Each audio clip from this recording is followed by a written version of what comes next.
안녕하세요. 뻔뻔한복두빠입니다. 구독과 좋아요, 알림 설정, 회원가입 부탁드리겠습니다. 환율이 계속적으로 지금 심상치 않은데요. 1460원대로 갔다가 이제 오늘 1476원까지 뚫었네요. 이렇게 환율이 계속적으로 높아졌던 단계가 있었죠. 첫 번째가 IMF 외환위기가 왔을 때 1997년도, 그리고 글로벌 금융위기 2008년도에 덮쳤을 때, 레고랜드 사태 때도 역시 환율이 굉장히 변동성이 컸고요. 계엄 터지고 나서는 말도 아니었죠. 그 정도로 지금 환율 자체가 굉장히 엄청난 지금 변동성 상황 중에 있는데, 실질적으로 이렇게 되다 보니까 지금 외국인들이 환율 압박 때문에 빠져나갑니다. 원화 자체가 지금 뚝 떨어져 버리면 달러로 갈아탈 수밖에 없지 않습니까? 그만큼 손해가 막심한 어떤 이 상황이 벌어질 수도 있는 건데, 그러니까 외국인들은 그냥 원화 타기보다는 이제 달러 타고 그냥 달러로 갈 수밖에 없는 겁니다. 코스피 시장 오늘 2%에서 한 3% 정도 오를 거라고 예상했는데, 오히려 이렇게 빠져나가는 추세가 개인뿐만 아니라 이제 외국인이 쭉쭉 받아주는 척 했는데, 오후 와서는 이제 쭉 빼고 있어요. 그만큼 환율 부담이 있다. 이게 환율이, 그러니까 타노스의 반지라니까? 그러니까 부동산 시장뿐만 아니라 전체 경제 생태계, 특별히 금융시장, 코스피 시장이 확실히 5,000피를 찍기 위해서는 환율이 좀 안정화될 필요가 있다. 어느 때보다도 가장 중요한 이 기준점이 될 수가 있겠죠. 자, 이런 상황은 결국 이제 원화 가치만 떨어지는 게 아니라 지금 엔화 가치도 뚝뚝 떨어져 나가고 있고요. 이것 때문에 지금 일본도 난리가 났죠. 이 도마람의 이 엔 우리 그래가지고 멈춰지지 않는 엔화의 매도세. 그러니까 결국에 가서는 엔화를 방어하기 위해서 계속적으로 일본도 팔고 있습니다. 어느 정도 적정선까지는 통화 가치가 떨어지면 안 되기 때문에 이거 지지대 받치기 위해서 계속적으로 이제 매도할 수밖에 없는 상황으로 가고 있는 건데, 환율 걱정을 일본도 이제 엔화 부분에서는 굉장히 좀 많이 할 수밖에 없고, 중국 위안화도 지금 약화된 상태니까 이거 쌍방에서 이렇게 지금 압박해 들어오는 원화 가치, 가뜩이나 지금 원화 가치 자체가 기축 통화가 아니기 때문에 굉장히 좀 어려운 면이 많은데, 이렇게 또 양 옆에 위치해 있는 비기축 통화라고 하지만 준기축 통화라 할 수 있는 위안화와 엔화까지도 지금 흔들리고 있으니까요. 굉장히 지금 환율 때문에 11월, 12월 달 이 금융시장의 여러 가지 변동성은 어느 때보다도 굉장한 리스크를 키울 가능성이 높다라고 말씀을 드릴 수가 있죠. 여러분, 환율의 영향을 고스란히 지금 주고 있는 미국 국채가 문제죠.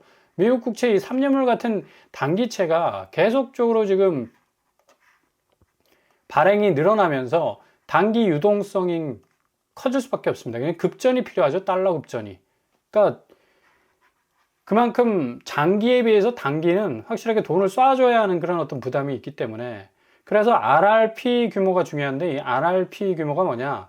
역레포라고 그러죠. 그러니까 페드가 연준이 금융기관들로부터 초과 자금을 이제 받아들이는 제도인데, 요거 가지고 이제 요 자금으로 안전판 역할을 했었습니다. 근데 RRP 규모가 크게 줄어들었어요. 그래서 단기 국채 발행을 딱 해버리면 급전으로 빨리 쏴줘야 하는 달러가 급격하게 늘어날 수밖에 없어서 달러 수요가 엄청나게 마르게 되죠. 계속해서 가져가니까.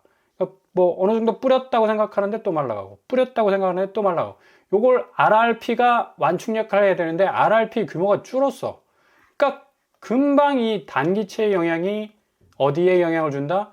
환율에 영향을 주는 겁니다. 그러니까 구조적인 어떤 영향이 크지, 그러니까 한국 자체의 어떤 경제적인 어떤 여러 가지 체질 문제는 아니다. 그리고 일본, 중국의 어떤 여러 가지 영향을 많이 받고 있는 그런 원화 가치 지금 상황이기 때문에 상당히 지금 곤욕스러울 수밖에 없어요. 요 문제가 지금 미국 부채와 맞물려서 계속해서 가속 페달을 밟고 있기 때문에 상당히 좀 어려운 양상으로 가고 있다. 그래서 지금 달러 인덱스가 어느 정도 뚝 떨어졌었는데 다시 올라가고 있잖아. 결국에 가서 지금 달러 인덱스가 계속적으로 이제 올라간다는 건, 이거 앞으로 원화 가치 자체의 어떤 하락 부분을 더욱더 끌어내릴 가능성도 충분히 있다고 볼 수가 있겠고요. 이렇게 되다 보니까 지금 미국도 자체 물가 상승분이 체감적으로 볼 때 굉장히 크게 다가올 수가 있습니다. 그러니까 지표적으로 볼 때는 뭐 연방준비위원회 총재들이 나서서 뭐 인플레가 뭐 별거 그렇게 크게 영향을 주지 않는다. 그래서 앞으로 뭐 금리 인하 해도 되겠다라는 전망도 내놓고 있지만 결국 미국 사람들이 지금 발길을 돌리는 게 타겟, 그러니까 홈플러스라고 생각하면 되고 여기는 이제 월마트는 이제 이마트라고 생각하면 됩니다. 타겟, 원래 가격 굉장히 마트가 쌌어요. 근데 전체적으로 지금 물가가 오른 상황에 처해 있으니까 타겟이 이게 전체적인 물품 부분에 있어서 가격 조절 못 하는 거예요. 근데 월마트는 그래도 좀 저렴하게 공급을 하려고 하고 있고, 그러니까 스위칭하고 있다는 얘기예요. 대부분의 소비자들이. 그러니까 그만큼 체감적으로 다가오는 미국 물가도 상당히 높습니다. 그러니까 달러 자체였던 이 고공행진 더불어서 국채 부분도 맞물려 있고 물가 부분도 지금 맞물려 있기 때문에 그래서 연준이 계속해서 금리 인상 혹은 금리 동결해야 된다라는 뭐 주식시장 자체로 보자면 굉장히 위험한 발언이죠. 이거 주식시장이 완전히 개박살 날 수 있는 발언이거든요. 이거 기준금리 인상이나 동결을 해버리면 그냥 뭐 랠리고 뭐고 없습니다. 산타 랠리고 뭐고. 근데 이제 뉴욕 연은 총재는 금리나 충분히 할 수 있다. 인플레 예상보다 덜 심각한데 뭘 덜 심각해. 소비자들이 타겟에서 지금 월마트를 급격하게 지금 발길을 돌리고 있는데. 근데 이건 뭘 위한 안배다? 결국 나스닥입니다. 그러니까 작은 파이는 희생하고 큰 파이를 살리겠다는 얘기죠. 미국 금융시장이 주저앉아 버리면 미국 부채는 갚을 길이 없습니다. 지금 국채 찍어내서 4경 8천조나 해당되는 여러 가지 구멍을 지금 메우고 땜질을 하고 있는데 금융시장마저 박살 나버리면 이거는 거의 회복이 안 되죠. 그러니까 미국 자체의 탄탄했던 어떤 경제적 기반이 와르르 한꺼번에 무너질 수밖에 없는 거. 이런 이유 때문에 지금 금리나 퍼센테이지가 70%까지 올라오지 않았습니까? 그러니까 위기감이 반영된 거예요. 그만큼 미국의 경제가 어느 정도 버틸 수 있는 지구력이 있어서 그냥 까짓거 금리 인하 해버리면 되지 라는 게 아니라 여기서 밀려버리면 우린 죽는다. 거의 이제 벼랑 끝에 와 있다. 떨어지면 그냥 박살이 나는 거다라는 어떤 굉장한 위기감이 지금 반영이 되고 있는 거다. 실질적으로 지금 금융시장, 지금 가상화폐 시장도 좀 이상하게 좀 움직여가고 있죠. 비트코인이 1억 7천까지 갔었는데 지금 1억 2천까지 떨어졌다가 오늘 1억 3천 살짝 회복을 했습니다. 이게 지금 창시자가 사토시 나카모토라는 사람인데 이 사람은 좀 완전히 정말 영화 같은 인물이죠. 실체를 알 수가 없어. 실체를 알 수 없는 사토시 나카모토라는 사람이 비트코인을 만들었는데 이 비트코인이 지금 세계의 모든 자산시장을 주름을 잡고 있으니까. 근데 이게 지금 사토시 나카모토도 처음 출발선상에서 어마무시한 천문학적인 뭐 재벌을 능가하죠. 이 사람은 비트코인을 창시를 했으니까. 헝거리에 세워진 동상이거든요.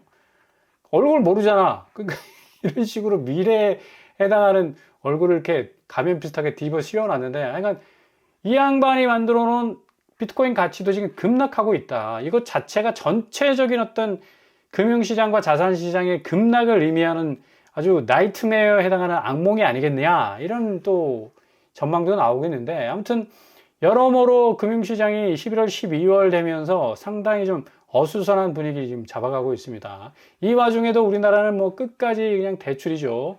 14조, 15조 원 증가했고, 가계대출 잔액은 12조 원 증가를 했습니다. 참, 정말. 아니, 이렇게 계속 그냥 대출, 꼬리에 꼬리를 물면 지금 이 자산시장이 지금 환율시장과 더불어서 여러모로 지금 굉장히 쎄한 분위기를 이어가고 있는데, 이거 금리 다 어떻게 할 거야, 이거. 지금 늘어나고 있지 않습니까? 3, 4분기가? 확실하게. 가계대출 증가액. 2, 4분기는 23조였는데, 3, 4분기는 어떻게든 파이는 줄었지만, 증가 추세는 뭐, 멈춰 세울 기미가 안 보입니다. 증가액 보시면, 3, 4분기는 줄었습니다. 줄었지만, 전체적으로 늘어간다는 얘기죠. 이게 문제라는 얘기죠. 이렇기 때문에 지금 시중은행에서도 주담대 셧다운에 들어갔어요. 이거 뭐 대출 총량제 때문에 이미 33% 초과해서 우리 대출 스탑합니다 라는 의미도 있겠지만 실질적으로 이 상황에서 계속해서 대출을 내줬다가는 그냥 완전히 파토날 가능성이 충분히 있기 때문에 지금 금융시장 자체였던 훈풍이 결국에 가서는 이제 B2 혹은 주담대 이전에 계속 받지 않았습니까? 이제 앞으로 말머리를 딱 돌려 세워가지고 금융시장 쪽으로 뭐 직진을 하는 데 있어서 또 사람들이 돈을 끌어다가 여기다 몰빵을 하기 시작하면 이거는 그냥 부동산에서 끌어왔던 돈과 비교도 안 될 정도. 여기는 그냥 순삭될 수가 있어요. 그렇게 끌어온 돈이. 부동산은 붙자가 붙잖아. 그러니까 앞으로 좀 더 움직일 수 있는 여지, 한 3년 정도의 이 여유 기간, 위험을 대비할 수 있는 기간이 있는데, 증시는 하루아침에 그냥 꼬로 박으면 그냥 날아갑니다, 그냥. 그렇기 때문에 더 이상 대출 내줄 수 없다. 이런 어떤 스탠스를 취하고 있어서 영업점이 25일부터 이제 제한 들어가기 시작했죠. 온라인은 신한, 하나, 우리, 농협. 이미 뭐 지금 비대면은 거의 중단된 상태고. 이렇게 되자 뭐 주담대 막히면 우회로, 물은 막히면 돌아 그러죠. 대출도 마찬가지야. 인뱅으로 그냥 대출 수요가 몰리기 시작하면서 인뱅 2시간 만에 소진되고 뭐 이런 상황이 계속적으로 지금 진행되고 있는 거.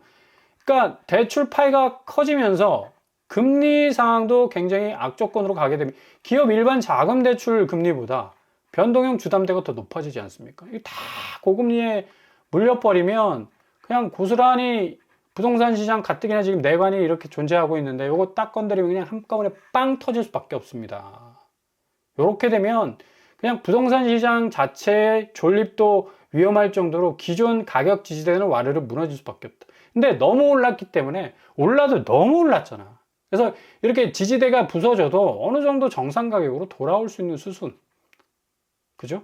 너무 올랐습니다. 너무 올라. 요게 붕괴라는 표현을 쓰기도 좀 그래.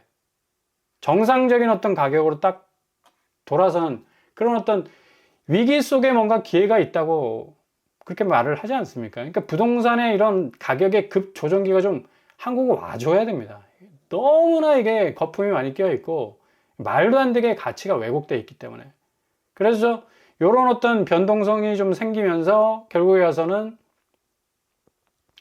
자산 시장이 좀 필터링 될 수 있는 그런 어떤 이 전환점이 좀 와야죠. 아무튼 인뱅은 이미 상단은 7%를 찍고 있고요. K뱅크가 7.72, 카카오뱅크가 5.55 지금 찍고 있어요. 연끌족 뭐 그대로 이자 폭탄 맞을 수밖에 없지. 6%부터 이제 출발했는데 7% 다음 달 분명히 8%될 겁니다. 이건 뭐 불을 보듯 뻔하지. 금리에 다 물려있는 고점의 아파트들 깃발 꽂았다고 막 좋아하면서 신나는 날밤이다. 막 춤을 덩실덩실 췄는데 결국 매달 돌아오는 원금 이자는 6%, 7%, 8% 가봐라. 이거 완전히 목이 캑캑 맥히는 거지. 결국에 가서는 자기가 자기 집을 감당하지 못해서 은행이 내가 감당해 줄게 하면서 하는 이 행동이 뭡니까? 경매로 넘겨버리는 거예요. 그러니까 그렇게 집을 잡기 위해서 고군분투했는데 그냥 한순간에 날아가 버릴 수밖에. 나가리가 된다는 얘기입니다. 코픽스 금리 이제 계속해서 오르고 있죠. 이렇게 되면 이제 경매로 넘어간 부동산 지금 11년 만에 최고를 찍고 있지 않습니까? 대출을 못 갚아, 기본적으로.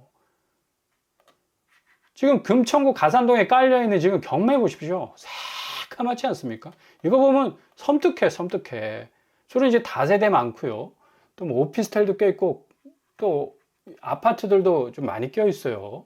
공장 경매도 있고. 이런 식으로 기존에 지금 선제지표라고 여겨졌던 다세대 주택, 그리고 뭐 공장 경매, 지산 등등 해가지고 요렇게 그냥 쏟아져 버리면 아파트 시장도 그냥 쓰나미처럼 쓸려 버리는 겁니다. 송파구도 보십시오. 송파구도 다세대 주로 아파트도 껴있지만 요게 선제지표거든요. 쫙 깔려 있잖아. 지금 강동구도 마찬가지야. 강동구도 경매 나오는 거 보면 정말 상가, 다가구, 다세대 혀를 내두릅니다. 혀를 내둘러. 그러니까 지금 부동산 상황이 이렇단 얘기입니다. 근데 이렇게 지뢰가 쫙 깔려 있는데 하이 무리해서 내가 어떻게 해서든 집을 사야 되겠다. 정말 미친 짓이죠. 어쨌거나 저쨌거나 이거 경매 시장 선제 지표를 통해서 아파트 시장은 진짜 가격이 정말 엄청난 조정기를 맞을 수밖에 없다. 다세대 경매 물건 폭증의 원인은 뭡니까? 당연하죠. 주택시장 침체. 보증금 하나면 전세 자격이 뭐 한참 됐었고 대출 이자 부담. 이거 지금 우리가 겪고 있는 거 아닙니까? 엄청난 지금 거래량 절벽, 대출 이자 뭐 고공행진하고 있고. 그러니 이렇게 경매를 뭐 안 당할 수가 없는 거죠. 연끌족은 뭐 거의 이제 리미트가 딱 달아가지고 그냥 완전히 배터리 방전되게 생겼는데 강남 상구가 64% 폭등하고 있습니다. 지금 경매 물건이. 실질적으로 경매 안 당하려면 집값이 좀 올라줘야 되는데 오른다 말은 많아. 근데 실질적으로 금매로 나오는 가격대 보면 9억 7천 신현대 12차, 레미안 대치팰리스 6억, 도곡 렉슬 5억 9천, 이렇게 30억 50억 60억 하던 데들도 10억씩 빠지고요, 6억씩 빠지고요, 여기도 6억 가까이 빠지고 있습니다. 서초구 방배시티 26억 빠졌잖아. 이건 뭐 특수관계인 거래라고 뭐 치고, 신반포 4차 15억 빠졌고요, 서초 포레스타 3단지도 6억 빠졌습니다. 송파구 우성 1, 2, 3차 5억 이상 정도 가까이 빠지고 있고, 잠실헬스 3억 5천, 올림픽 패밀리 2억 9천 정도, 10%에서 14% 빠지고, 그 잘 나가는 송파구도 계속 오른다며. 근데 실질적으로 금매로 나오는 가격들은 굉장히 후려치지 않고서는 팔 수가 없어요. 마포구도 망원대림 2차가 2억 7천, DMC 2억 하락했고요. 양천구, 목동 신시가지 빠지는 파이가 커지죠. 4억. 목동 센트럴 아이파크 3억. 그 다음에 노원구, 라이프 천구 3억 9천, 양지대림 2억 6천, 상계조공 4단지 2억 3천 빠지고 있어요. 노원구 역시도 뭐 풍선 효과 때문에 오른 다음에 토호제로 딱 묶여버리니까 뭐 힘을 못 쓰고 있죠. 은평구 32평, 북한산 프루지오 3억 3천, 백년산 힐스테이트 1차 2억 7천. 다 11월 초에 거래가 된 겁니다. 최근에 거래가 된 거예요. 금천구 35평, 롯데캐슬 2억 7천 하락했죠. 남서울 힐스테이트 역시도 2억 4천. 여기는 10억대 깨졌네. 그러니까 금천구에서 10억 올라간다는 것도 참 이해가 안 가고, 그만큼 집값이 굉장히 거품이 가득하다. 그럼에도 불구하고 뭐다? 더샵 분당 TL1 뭐 어마무시, 이 경기도에서 26억에 가까운 23억이었습니까? 4억이었습니까? 무시무시한 분양가였는데 30억 때려놓으면 30억 번대 라고 해가지고 사채라도 끌어쓰겠다, 이런 식으로 지금 사람들이 그냥 정신을 잃어버리는 상황. 결국 부동산 시장에 이전에 뭉칫돈 때려넣으면 그 뭉칫돈의 2배, 3배를 내가 단기 시세 차익으로 얻을 수 있다는 생각들은 정말로 지금 상황에서는 정말 위험한 발상이 될 수가 있다. 제가 초반에 말씀드린 이 사토시, 이 양반 계좌가 전혀 움직이지를 않았어요. 근데 이 초기 개발자 계좌 지갑에서 8만 개가 돌연 7월 달에 이체가 됐습니다. 뭘 말할까?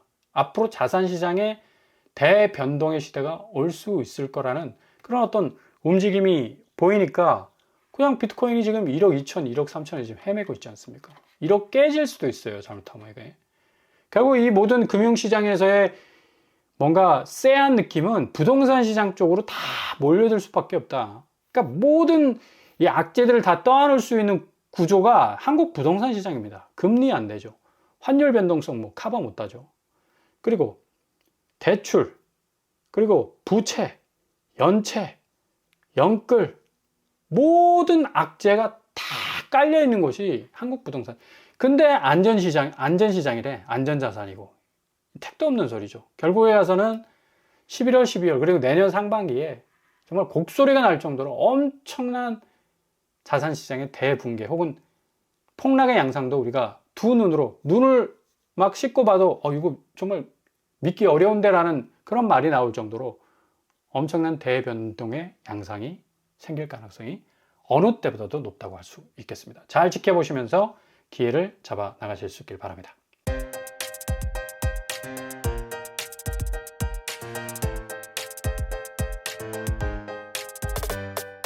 오늘의 부동산 캐리커처. 지금 비트코인이 1억 2천까지 내려갔습니다. 이거 자산시장의 대표적인 어떤 선제 지표라고 할 수가 있는데, 이와 연동해서 지금 증시도 지금 내려앉고 있고요. 미국 나스닥이 어느 정도 좀 올라줘야지 코스피가 다시 회복이 가능하고 4천, 5천, 6천까지 갈 수 있는 좀 힘을 받을 수가 있을 텐데, 여러모로 지금 금리와 맞물려서 환율 변동성도 크기 때문에 앞으로 이 시장 자체가 어떻게 흘러갈지 좀 면밀히 잘 보시면서 부동산 시장도 좀 예의주시하시면서 기회를 잡아 나가실 수 있길 바랍니다. 오늘도 응원합니다. 항상 여러분의 길이 꽃길만 되실 수 있길 바랍니다. 자, 이번 뻔뻔한 목 듣고 하나 마치겠습니다. 구독과 좋아요 부탁드립니다. 감사합니다.